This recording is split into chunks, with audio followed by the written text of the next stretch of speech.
Pay me, pay me, pay me my silver now. Pay me or go to jail. Pay me my silver now. Good morning. Bix Weir, roaddoor.com with your morning horn of Z's, your sip of chaga coffee. It's still raining here in California. It's supposed to rain for 4 or 5 more days. Crazy. My property is just fine. Wet, but at least it's not flooding.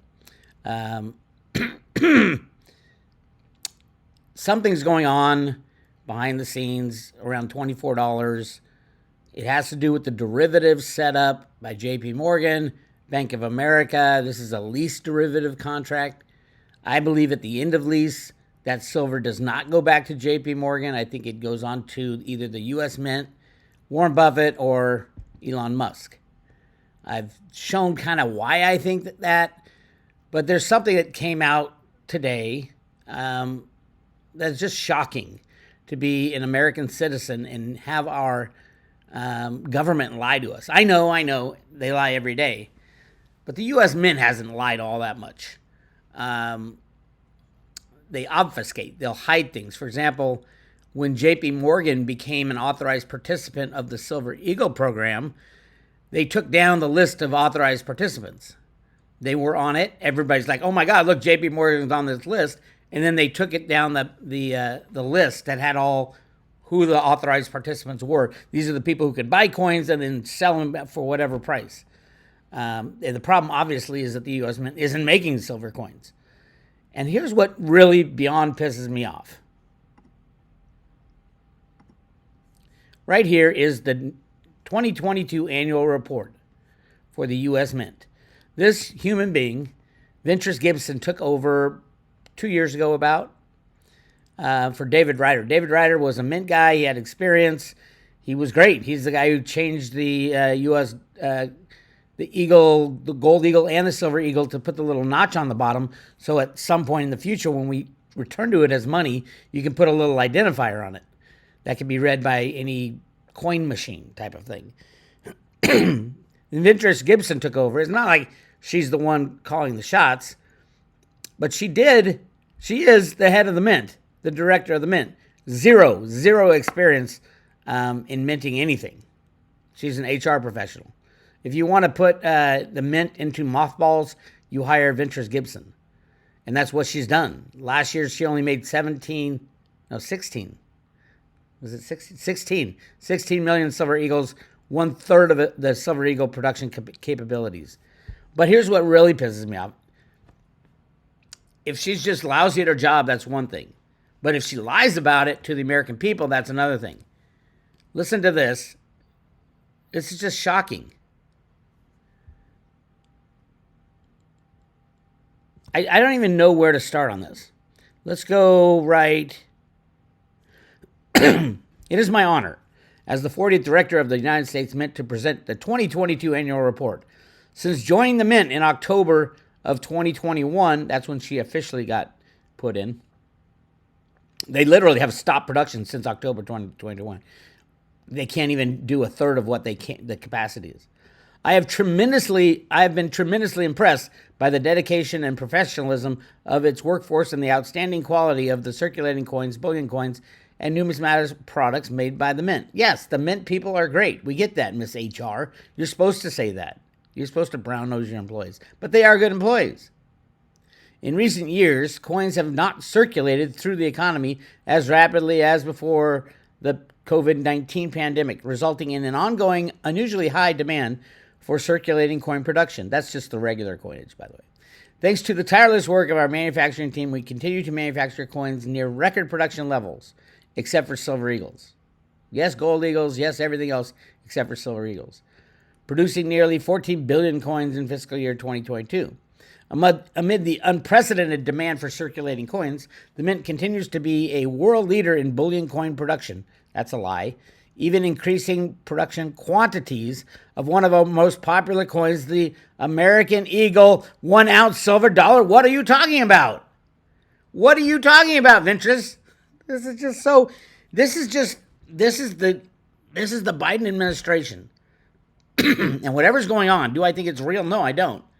But how can she say with a straight face, there's her straight face, that even increasing production quantities of one of our most popular coins, the American Eagle 1 ounce silver dollar? That is not true. That is a flat out, bold-faced lie. 16 million coins were produced in 2022. 16. Average years, before that it was 30 and 35. David Ryder was making coins. She gets there. Their production capacity is 48. They did 48 million coins one year. And she claims to have increased capacity. So maybe they can do 60 or 70. She did 16. Even increasing production. What the hell? Please, we need either a retraction or a clarification of what the hell Ventris Gibson is talking about. Even increasing production quantities of one of our most popular coins, the American Eagle 1 ounce silver dollar, is a lie. She is flat out lying to the American people. The Mint's bullion program had a particularly strong year, generating $3.7 billion in revenue.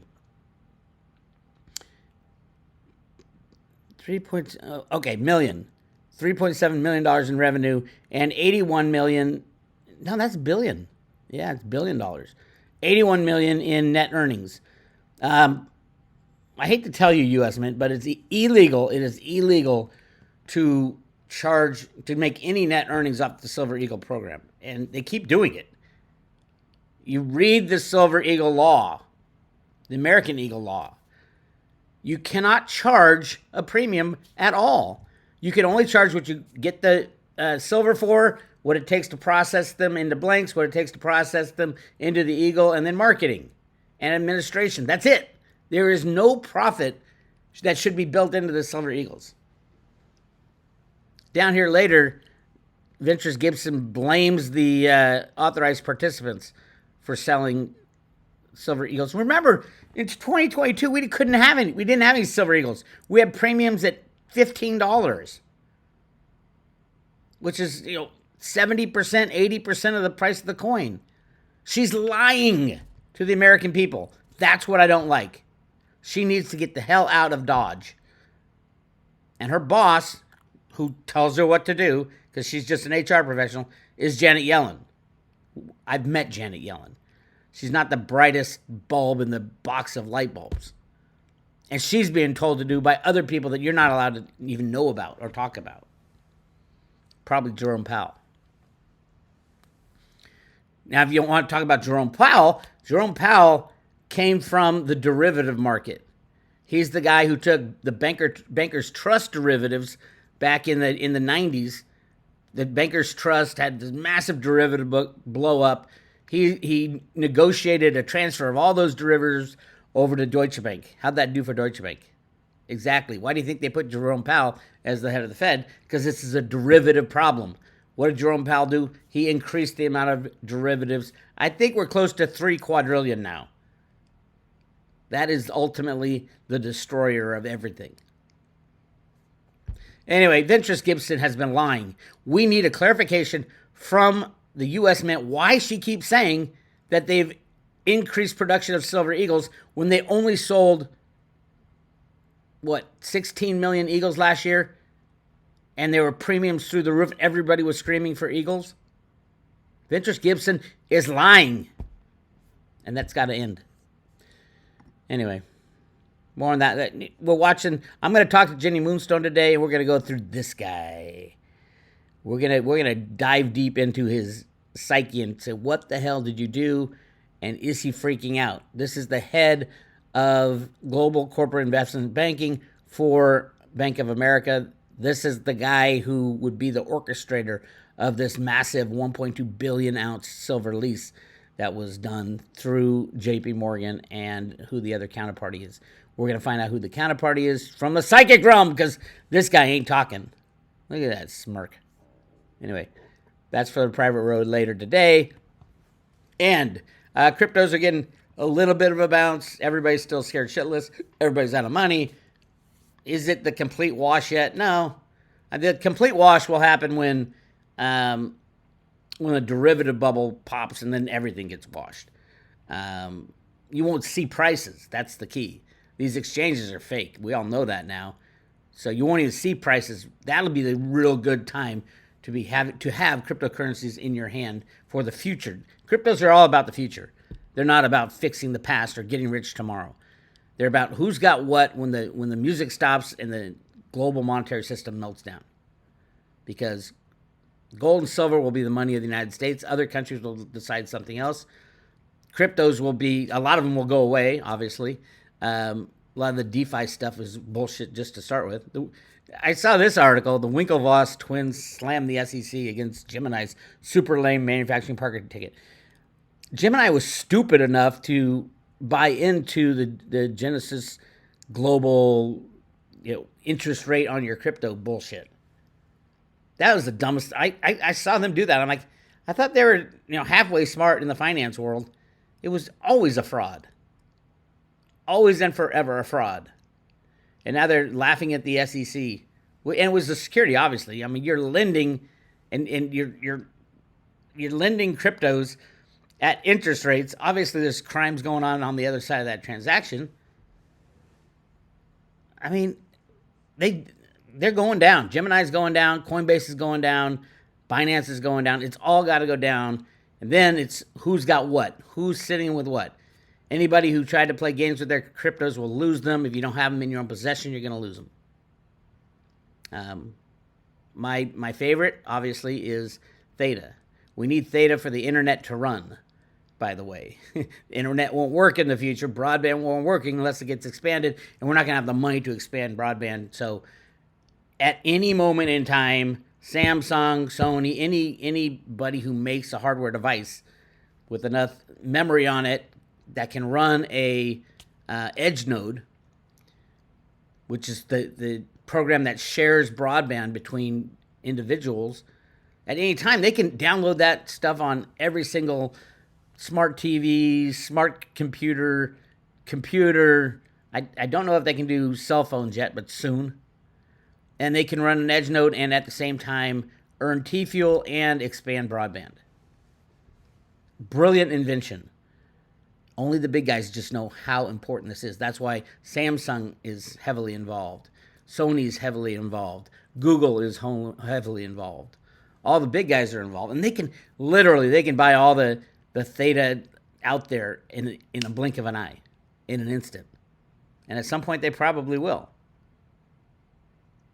So yeah, get yourself a lot of Theta Fuel, and get ready. Because at some point, the monetary system's going to go away. I'll bet you a lot of countries will use Theta and T-Fuel as money because it's an easy way to distribute it. As a matter of fact, Dick Allgaier and one of the other remote viewers, I think it was Hitomi, saw the east side of Africa using Theta fuel as money. At least that's my interpretation of why they drew Africa and they circled this area is going to be huge. Because it's easy. I mean, anybody who has a cell phone could play the game. So, anyway, that's where we are. Crazy day. I'm talking to Jenny today. It's going to be a good one. Go to roadtoruta.com if you're on the private road. Go check out all that we have there. We got the Jenny Moonstone discussions. Great discussions with me, Bitcoin Ben, and Snippy. There's the Jenny section.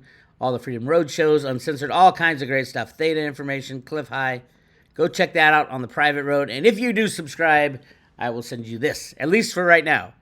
I think silver is going to, once silver breaks out of in the 20s and it goes into the 30s, it's just going to run to whatever price it needs to run. It's barely going to stop at 50, barely. So yeah, after silver breaks 30, I'm gonna stop giving away these coins. Very cool, hand-painted coins, the Ruta Lives coin. Yeah, we're giving away with every subscription and every renewal. Go check it out at roadtoruta.com. This is Bix. I'll talk to you later.